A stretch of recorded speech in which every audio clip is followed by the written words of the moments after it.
In this video, we have a unique project suitable for the oncoming winter. We're going to talk about brewing a pine needle tea as a base for a men's cedar and goat milk lotion. Now this is a beautiful moisturizer that's chock full of nourishing vitamin C, creamy goat's milk, and it has a masculine outdoor cedar aroma. And in this video, we're going to cover one of many techniques on how to infuse an herb into your lotion product, the perceived benefits of herbal pines in any of your skincare products, and then we're going to touch a bit on the pine essential oils.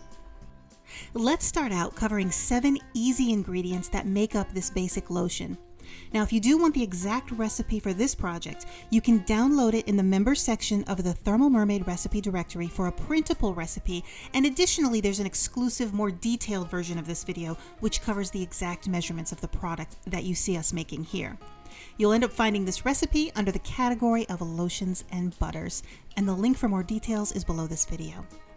But let's introduce our featured herbal additive for this project. Here, I've collected and dried a bouquet of winter pine needles. To give us some perspective on what we're working with here, let's roll back just a little bit.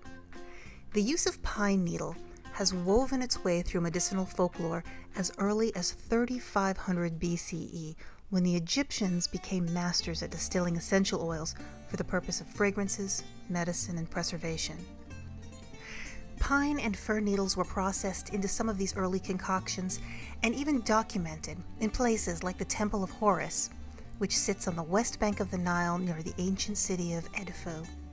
This Ptolemaic temple was built between the 3rd and the 1st century BCE, and inside are a series of halls and ceremonial rooms, one of which is called the laboratory.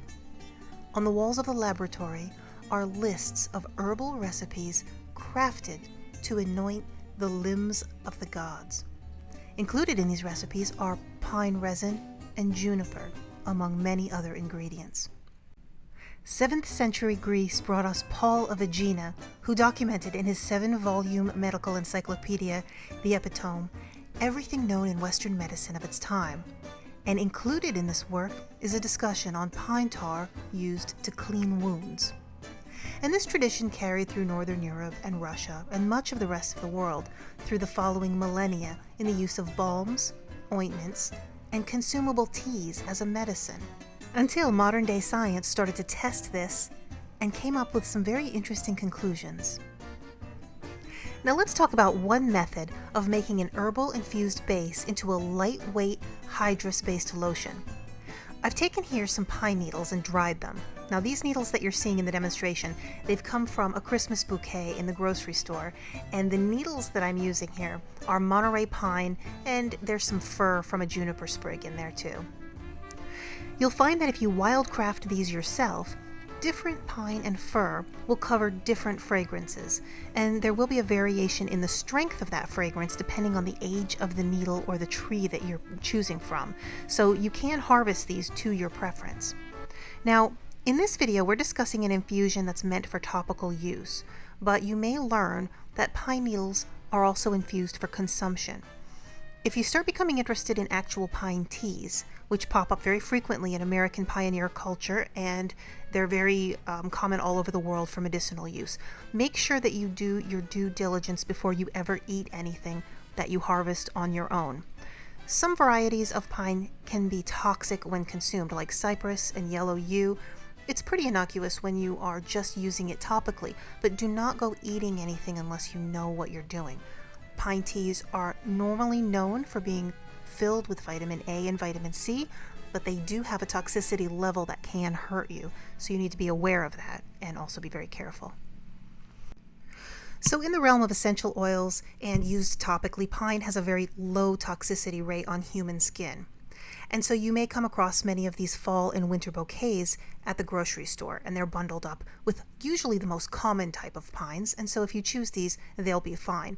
I actually picked up a few of these bouquets and I set them up to dry for several months before I even started this project. So everything here is dried just as if I would have put it in the dehydrator.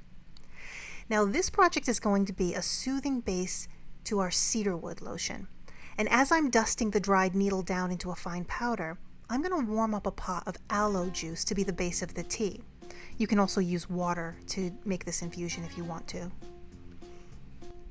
And we can keep our tea production very simple. I'm going to fill my pine needles into a cheesecloth bag, and then I'll pour the aloe juice into the bag, allowing it to steep through into the pot.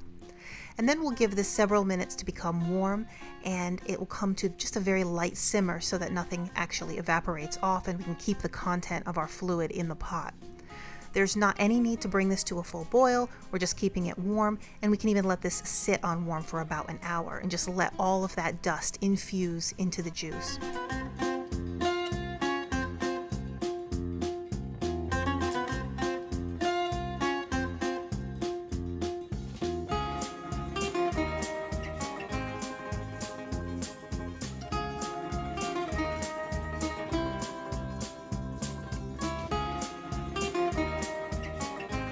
Now, while the aloe and the pine dust is fusing together, I'm going to step aside and I'm going to set up a warm bath to melt my waxes, butters, and oil. And here in this warm bath, you're looking at cocoa butter, soybean oil, e-wax, and stearic acid. Now, you might notice that the soybean oil does not need to be melted, but when we blend these together, this all works best to keep all of these ingredients at a similar warm temperature to help them blend evenly. Now, you already know that these ingredients have been used for thousands of years as a healing compound to prevent infection, to heal wounds and burns, but how much of that mythology is actually true? A study published in Phytotherapy Research in February of 2014 titled Pine Oil Effects on Chemical and Thermal Injury in Mice and Cultured Mouse Dorsal Root Ganglion Neurons asks if the anecdotal evidence of the pine extract had any efficacy in treating burns. The conclusion was that not only did pine oils reduce inflammation, but it also helped to significantly control pain associated with trauma as severe as second-degree burns, suggesting that pine oil alcohols are similar to certain types of steroids that can help with inflammation and swelling. The link to this study can be found below this video. So based on ancient mythology, folk medicine, and some modern testing, it looks like pine-infused lotions can not only be moisturizing but also medicinal. But just remember, we're only making lotion and we're not practicing medicine. These are all just interesting facts about the perceived benefits of the ingredients that we're using. And it is important that when you make these recipes, you label them appropriate to the cosmetic definitions. Most of you may have a permit to make cosmetics and maybe probably not a permit to make pharmaceuticals. So you must not make any claims about healing powers or preventions or curing any kind of sicknesses or ailments, because then your lotion would then become a drug and not a cosmetic. Now, once the oils are melted and combined together, I'm going to bring my pine and aloe tea back. We're going to check the temperatures of these two parts to make sure that everything is warm enough so that it will blend evenly, and then we'll combine the oils into the infused aloe. Now take your time with this. It needs plenty of time to blend, and as this lotion is cooling down, I will eventually go in and dust in my powdered goat's milk and continue to blend this all down. The powder in the goat's milk will also help to thicken the lotion as it cools, and as this is being whipped together, that goat's milk gives it a plump, silky texture. Now you might notice that you already have a nice, light pine fragrance in your lotion, and if you enjoy this scent, you don't even have to add any additional fragrance. You could leave it just like this.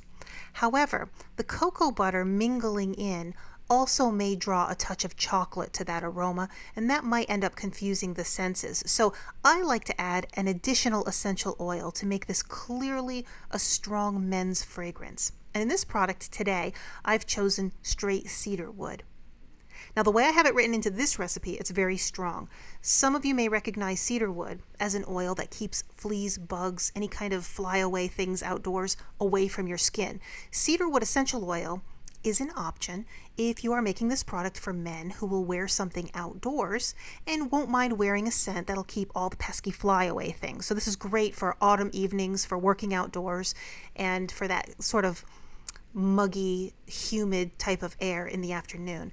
Now, on its own, cedar wood has a very sharp scent to it. So if this is too strong, then you could also consider blending this down with a softer balsam or a Siberian fir mix. That could also be an option that might be more pleasing. Again, remember, making a claim about repelling bugs turns your moisturizer into a pesticide. So if you are going to make sure that you're labeling your items, if you are making these things to sell, if you're bringing these recipes out of the directory for the purpose of adding them to your product line, then make sure that everything is labeled properly, because once you make claims that something is repelling bugs, you no longer have a moisturizer that's labeled under a cosmetic. It will then be labeled as a pesticide, and it has different regulations that you have to follow. So if you are going to do that, make sure that you're labeling your items properly according to the regulations, and that you have the permits for those particular items. Now finally, I'm going to blend in just the proper amount of preservative, and then we'll fill my bottles. And voila! We have a very lightweight, very pine potent moisturizing cream, perfect for outdoor autumn and winter wear. Fast break, don't forget that the Thermal Mermaid is starting a season of cash prize contests for creative artisan soap and cosmetic makers just like you. The first contest is underway right now, and the winner or winners will have a $100 cash prize. You can visit the contest page in the link above here or down below this video to see if any of the contests interest you, and new contests will be updated as they begin soon. So if you want to try for any of these prizes, then bookmark that link and check back to see when the new contests are posted.